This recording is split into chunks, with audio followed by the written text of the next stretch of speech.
Welcome to the Jameson Files. I'm your host, Carrie Webber, and it's so great to be back with all of you again. And I have another new member of the two-time guest club, my good friend, Kevin Henry. Hey, For those of you that don't know who Kevin is, let me give you a little refresher. He's the founder of Dental Assistant Nation, and he's also the editor-in-chief of Dr. Bicuspid. So if any of you are on the Dr. Bicuspid email list like I am, or visit their site on a regular basis like I do, this is your guy. And Kevin's been in the industry. I think we've been in dentistry about the same amount of time, Kevin, don't you think? I think so. I think we came in about the same time, which I consider that a badge of honor. I do Absolutely. too. Now we're kind of members of some kind of OG club, which I still feel young at heart. So that's hard for me to wrap my head around. But I'm alas, okay here we with are. that. Time flies when you're having fun, right? Absolutely right, my friend. Now, the last time that you were on, we focused quite a bit of our time on assistants because Yeah, you have a tremendous heart for the dental assistants in our profession, and through Dental Assistant Nation, you provide a lot of great resources. You speak across the country on subjects that are relevant to our dental assistants on our teams, but I like to focus this time on your insights and your intel yeah. on trends in dentistry because of your role as the editor in chief of Dr. Bicuspid. And you've been in that editorial role in a variety of dental publications over the years. So you've seen a lot of trends. You've kind of been on the forefront just with the information that's coming your way and the meetings that you attend on a regular basis. I have to imagine that you've seen a lot. Yeah, I mean, like you said, you and I came into this about the same time, and it's 26th year of being in the dental journalism side of things with dental economics, dental product support, now Dr. Bicuspid. And what a change it's been. I mean, I remember whenever we launched e-newsletters. I remember whenever we launched Dentistry IQ, as a Yeah. website and how cool that was going to be and all this stuff. I still remember, honest to goodness, one of the first magazines that I put together when I was at the dental economics side of things. We had an industry magazine called Proofs, and we literally Wow. did a magazine that listed all the websites in it, and we mailed that out. I'm just like, I look back at that now and I'm like, wow, how technology savvy was that? But Yeah. so this is how much we've changed, right? This is how far we've come.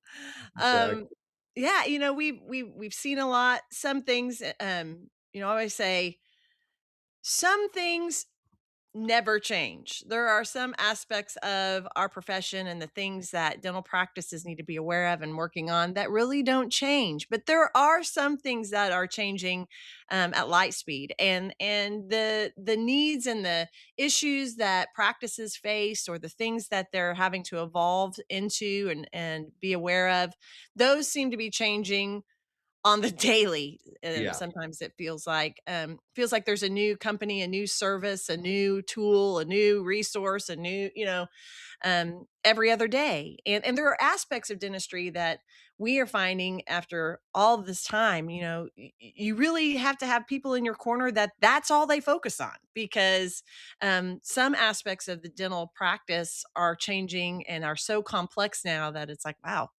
you need a lot of help in those areas. Well, it has to be the right people. Yeah. That's the key because I mean, I go to meetings, like you. I go to a lot of meetings, and like you see a lot of folks out there and they're banging the drum about AI. That's one of the Yes. hot topics right now. Mhm. And everybody's an AI expert right now. Mhm. Everybody is talking about how AI is going to change the practice, but it's really hard to nail down how is AI really going to change the practice? The two big things that I hear are it's going to help you with radiographs, it's going to help you spot caries, it's going to help you with those cracks in the teeth, whatever that might be, and then it's going to help Mhm. you on the insurance and the billing side of things as well. Mhm. Mhm. But there's so many people that are hopping on the AI train, it feels like which which conductor do you hop on with? Yeah. That's a challenge, I think. And Yeah. and honestly, from my perspective as a journalist, it's AI is really changing how we do a lot and how we're trying to provide content to the Mm. dentists and the team members out there as well, because AI is changing how we all ingest things, I think. We are very much a society where we want things given to us very quickly. Mhm. People are changing from asking Google to asking Claude or asking ChatGPT now for answers, and Mhm. it's changing how we do things as journalists, to be honest with you. Yeah, it's interesting, when we were talking about what trends do we wanna talk about. I mean, of course, AI is at the top. I mean, in the meetings, like you said, Kevin, we go to a lot of the, continuing education meetings and conferences around the country, and more courses, are being presented on the subject of AI in those various ways that you just mentioned. It was interesting, I saw Dr. Lynn Tao, who's a bird eye, Yep. present just this last week. And if you ever get to see Lynn present, it's a really great course um, on building reviews and helping with your online presence and so on. But he talked about that we're entering into what he called the zero click apocalypse, Oh, meaning that more and more and more of users, in terms of what they call user experience in online, in your marketing and in online search, that a lot of their searches are going to involve zero clicks. Because, mhm. and you had just mentioned it before we recorded. See, Kevin, I said, I'm going to say 10 times before we recorded when Yeah, we talked for 20 minutes. Um, but you had even said that you're seeing this in the users, of Dr. yeah. Bicuspid, that they're not, we're searching, and whatever AI is summarizing, is, I think that's what you said, is helping us find what we're looking for. Yeah, I mean, think about if you Google something right now and you ask it, a question, it provides an AI summary now at the very Mhm, top before it gives you the listing of potential websites to go to that could answer that question. And so I think Lynn's exactly right. The zero click apocalypse is upon us. And we're trying to figure out, I mean, honestly, right before you and I started recording and we came on to chit chat a little bit before, mhm, I had a meeting with my editorial team because our page views they're slipping. And mm, we're trying to figure out how do we still engage with our readers whenever they're getting all their information from a little AI summary and they don't really mhm, need to read what we're putting out there anymore. mhm. It's an ever-changing puzzle, and I don't know that I've really got the answer to that right now, which is kind of the scary part. Yeah, and I think that's an interesting, thing for you to bring up, a new kind of a fascinating new turn of events, I'll say, Yeah. for you all in dental media, is, the same thing that dental practices actually need to be aware of, is that your content, has to be delivered and presented and given in a way where Google considers it relevant and real enough, Mhm. so that when a person searches something specifically, you're one of those resources that gets pulled up in AI search. Yeah. And so that relevance, and you talk about this a lot from a writing perspective too, is we can't, and it's funny, I have two teenage sons, and their teachers are always banging the drum of like, don't you dare, we're going to Oh, run this absolutely. through AI check, we're going to run your papers through AI check Oh, to yeah. make sure that you're actually doing your work. And I don't know if they really are, but they're putting, the threat is real. The threat is And there. the threat is there. But it is actually a very real thing to Google, that if we're all just trying to use the cheat code, it recognizes what is, you know true content, unique, what they call unique content from you and about you, or Yep. that you're providing, versus what they call plagiarized, like, is a Oh, yeah. journalism term, Nice. plagiarized content, or canned content, copied content. Yeah. So that uniqueness to content is still very important, because AI is curating that and looking for what's unique and what's organic and real, versus anything that they think you pulled from them in the Yeah. first place. And I will tell you, it's so easy and it's such a Mhm, slippery slope. And I will tell you, I love writing with every ounce of my being. I teach writing. I will hang on to it to my, bitter end. But I will tell you, I know how easy it is to ask Claude to say, "Write me a 750-word article on billing Yeah, and the things to do." But I will tell you, it's funny, your son's teachers, I'm doing that. I'm yeah, actually running articles that I receive from consultants through an AI check, and I will tell you, I've rejected 2 just in the last week because they're not human written, they're yeah, AI. So yeah. one of the things that we're starting to do at Dr. B, and you'll see this toward as the year goes along, is that we may say, this article was written by Carrie Webber with assistance from Claude or with assistance from ChatGPT. We're going to start asking our authors, how much did you use AI? I don't mind Mm. if you use AI to edit it, if you spruce it up a little bit, to clean it up. I don't mind that, but I still want yours to kind of be the heartbeat of it, to really be the foundation and the soul of it, because I want Carrie Weber's voice to be the baseline of it rather than just it being pure AI. And I think that's what I'm trying to tell all of my authors right now is that our readers still deserve that human voice rather than just you typing in and asking Claude to do your work for you. Yeah, I mean, I think what we it's hard to tell. It feels like it's the Wild West, it Yeah, feels very like, what is this gonna look like? We're so in the midst of its kind of absolute launch into the atmosphere. I feel like that um uh, in business, in any aspect of business, whether you're writing and contributing to a media outlet like Dr. Bicuspid, or you're a dental practice looking to really rise above in search yeah, and attract the right patients, um, uh, these tools are being taught by humans and then evolving in its own. And I think dentistry will always still have a piece of it that has to be relationship and has to be real, and you have to be the provider of that. And eh, because if it doesn't sound like me, if it's not me, I mean, the reality once a patient steps into the practice is going to be a really determining factor if we're going to continue to build value, if we're going to break that trust immediately.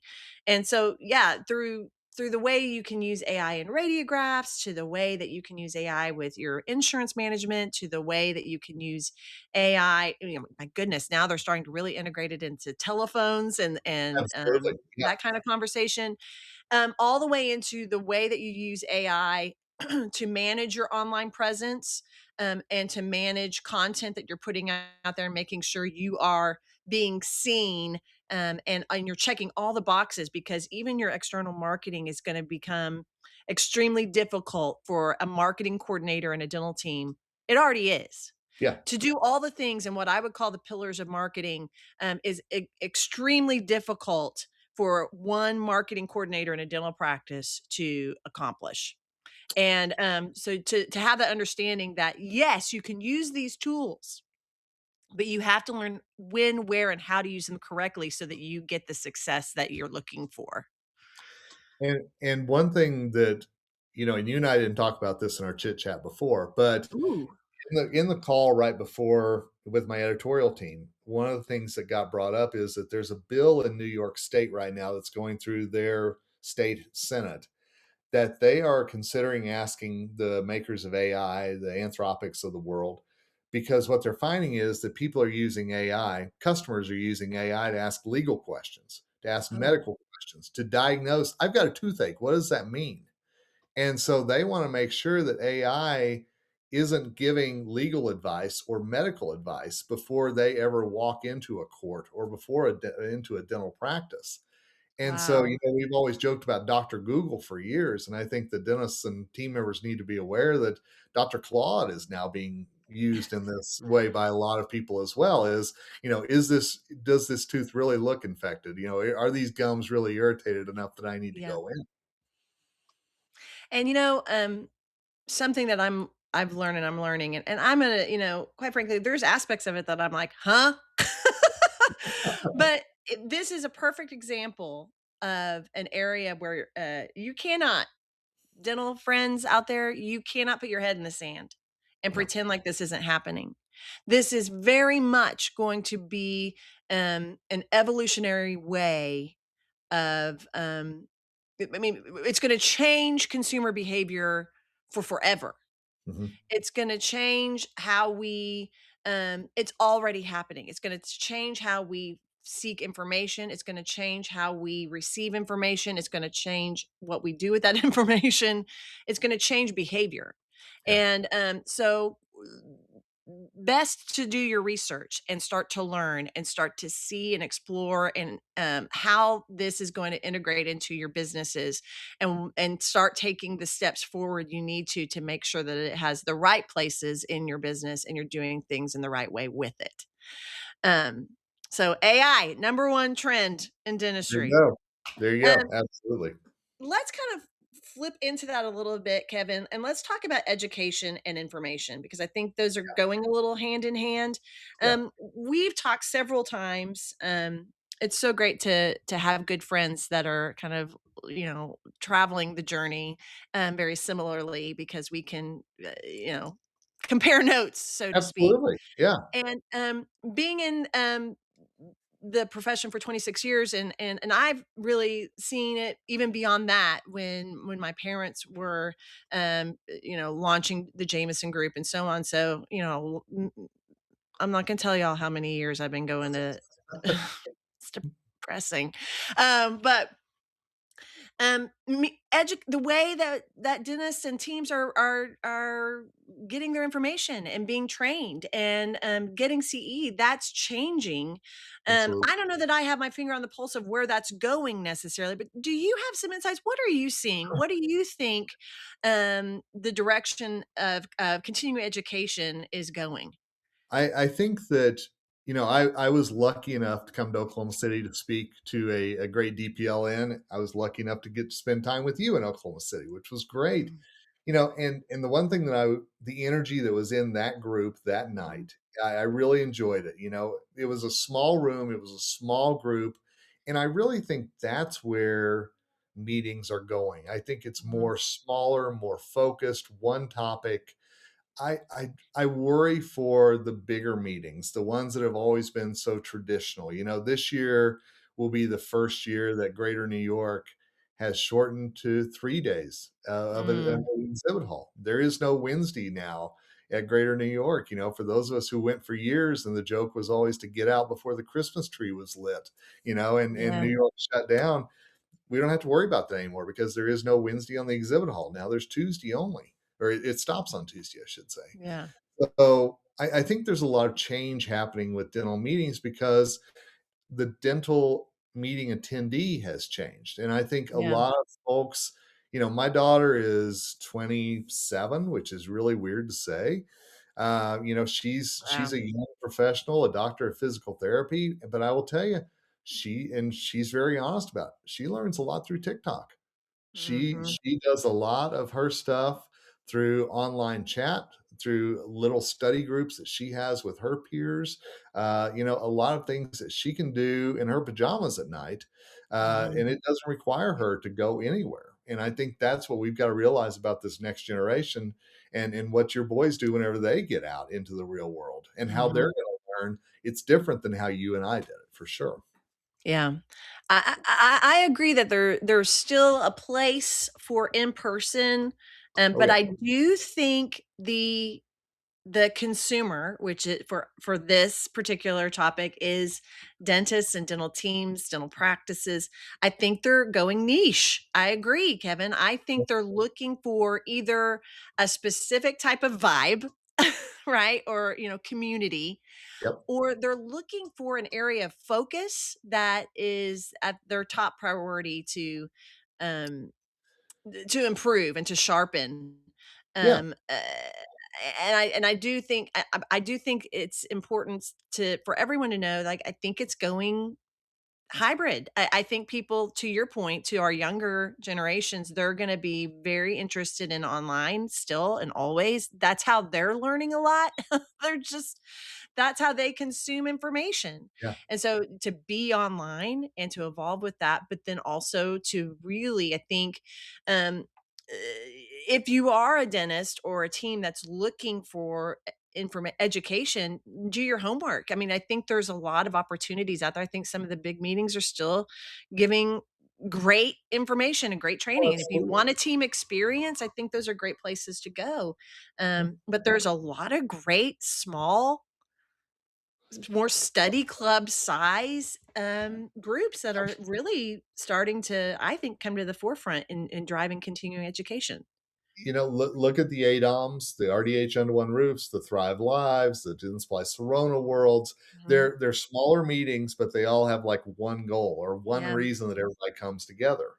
And yeah, I think that the more general, the Hinmans, the Yankees, the Chicago mhm, Midwinters, it's a harder sell for them now. yeah, Even though there's something for everybody on the team, it's still a harder sell because at least with those other meetings, there's one purpose, as you said, for everybody to yeah. come. I mean, you think about, clinically, Coyce, Dawson, Pankey, Spear, all of those are still very much, growing, thriving, and, people are looking for that, and that's still it's Seattle Study Club, and those are still all around, but they are smaller. Yeah, They're smaller, and they're focused, and so I think there's always gonna be a place for it, but, time will tell how this really evolves, and, in publications, just like you're saying, Kevin, I mean, you're seeing the impact of AI, you're seeing the impact of how, readers are seeking information and are consuming information. And I have to imagine that's changed significantly over the last 2 decades. absolutely. And think about this: if there's anywhere that Carrie Webber's lecture is online, Mhm. somebody can ask Chat or Claude, "Hey, summarize this lecture for me," Mm, and they can get the key points from your lecture without ever hearing you. And I think that's what we have to realize as speakers, that's what we have to realize as meeting planners, is that this is really what we're up against, mhm, is that people want the information in bite-sized chunks, mhm, and are they really willing to invest 3 hours anymore? As much as I love to hear you talk, and I know a mhm, lot of people do because I come in your rooms, but I also think that the temptation is there to say, "Summarize this for me," mhm, and then mhm. people can walk away with that as well. It's the case of the USA Todays. Yeah, You know honestly, how they like they the little did. summaries? They've They been doing that started for it, you're years. right. They Yeah, did it. Um, yeah, I think I would encourage people to really think about, I always say when you're vision planning and strategic planning for your year, think about where and how, and what you want to receive from an education standpoint, because just because the way that we are learning and growing and developing is changing, I want to encourage everybody, don't stop. Don't stop seeking out information that's going to help you achieve your goals. It's going to help you be better next year than you were this year. Find your goals of what you want to accomplish and then seek out education and the places where that education is being provided that helps you achieve those specific goals.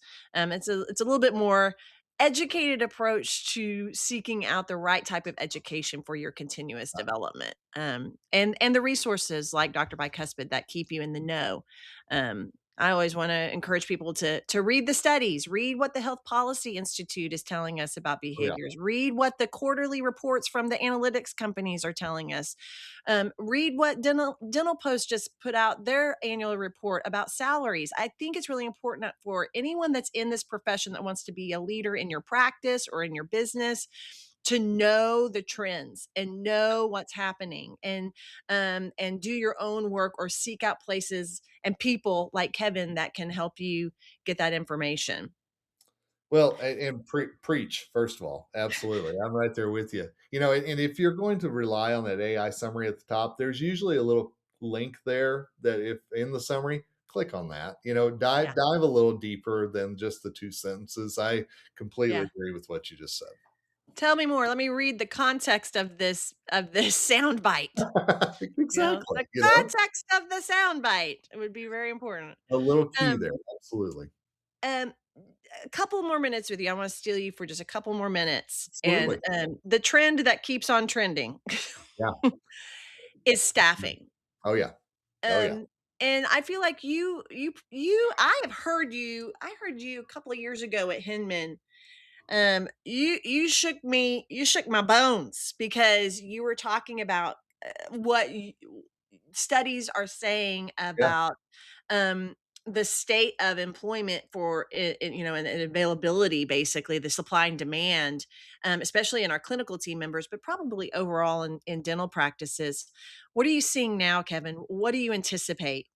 I'm still a Eeyore, to be honest with you. I mean, it's you look at what the ADA Health Policy Institute is putting out there. You look at what some other studies from economists are putting out there. There's no magic faucet that's going to turn on, and all of a sudden, here comes a bunch of hygienists or assistants. It's just not going to happen. So, I think that dentists need to understand that if you have a team that you like, you've got to keep them. You've got to do what you have to do to keep those people with you, because there's not going to be an influx of new talent come in to replace the assistant that you may lose. Now, granted, if you're in a metro area, you know that you may always have options, but just know that every dental practice is looking for somebody. It feels like right now, and so I think the key is really culture.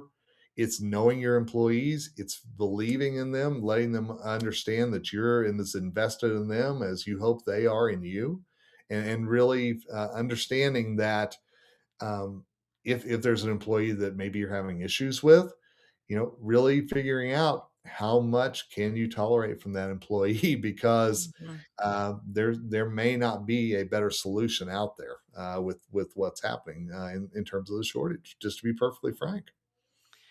I was with an amazing doctor last week, and she was talking about her team and had a lot of long term team, amazing team. It's a very strong practice, Nice. and she was talking about all of these things they provide to their employees, a lot of benefits, and that kind of cultural environment, Kevin, that you talked about, that they are really trying to nurture there professionally, and how they take care of patients, and the type of dentistry, very elevated, Yeah, comprehensive dentistry with some complexities to it. And she said, if you want to attract great team, if you want to keep them, you have to provide these types of benefits and this type of environment, and that's a place where they can thrive and they want to stay. yeah, And I'll also say, I think a lot of practices wait too long to start searching for the new team member that they need. I can't tell you how many times I talk to practices that knows somebody's leaving and yep, they still haven't started, because there's a lot of reasons. People can quit, yes, or we have to let people go. And then there are some that have to move, or they have sure, to have a change in, a change in life, whatever it is. And when you know those things, that's when you start putting feelers out, you have to. because you cannot assume that it's going to be a quick fill of a position. And man, some people that are listening to this are really in a painful area, like a desert Yeah, of finding great team, especially our hygienists. I mean, I'm sorry, those are still tough seats to fill after several years of struggling there. And gosh, right after the pandemic, and I think we talked about this in the last episode, but I think about this on a regular basis. So I guess it's just in my insanity. We lost 8 or 9% right after the pandemic of our hygienists. And then when I saw you speak, like you were saying that the numbers are going to continue to they trend are. exit for They are. hygienists and assistants. They are, and it's part of the aging out process. It's part of the just people getting burned out process. Mhm, You know, you hit something a minute ago about you've got to provide for these team members, and mhm, I understand that dentists are going, you know, my gosh, you know, insurance reimbursement is tough right now. You know, it's tight, and I get that. But there's an economist that I listen to so strongly, and one of the things that he's predicting is that team costs are going to rise 5% every year moving forward. You know, just that's what we're going to have to do to keep our team members together. And so I think mhm. we've got to start thinking in terms of how much is your team really worth to you, Wow. and being able to work that into your business plan and making sure that again you can not only afford them but that there's business coming in to make sure that you're making some money as well. Yeah. It's something to not, again, no head in the sand, people. No, no, you can't. No head in the sand. How can we adapt? How can we grow? How can we um, be a thriving business that also nurtures a thriving team? And that takes intention, and attention. I like that. We cannot just drift in a day to day cruise control and think that everything's going to be great forever. No. We can't. And that everybody's gonna stay and everybody's gonna just we're gonna assume everybody's happy and gonna stay forever. That's just not the nature of the workforce anymore. That's something Gen Xers, boomers, well, just take a job, keep the job.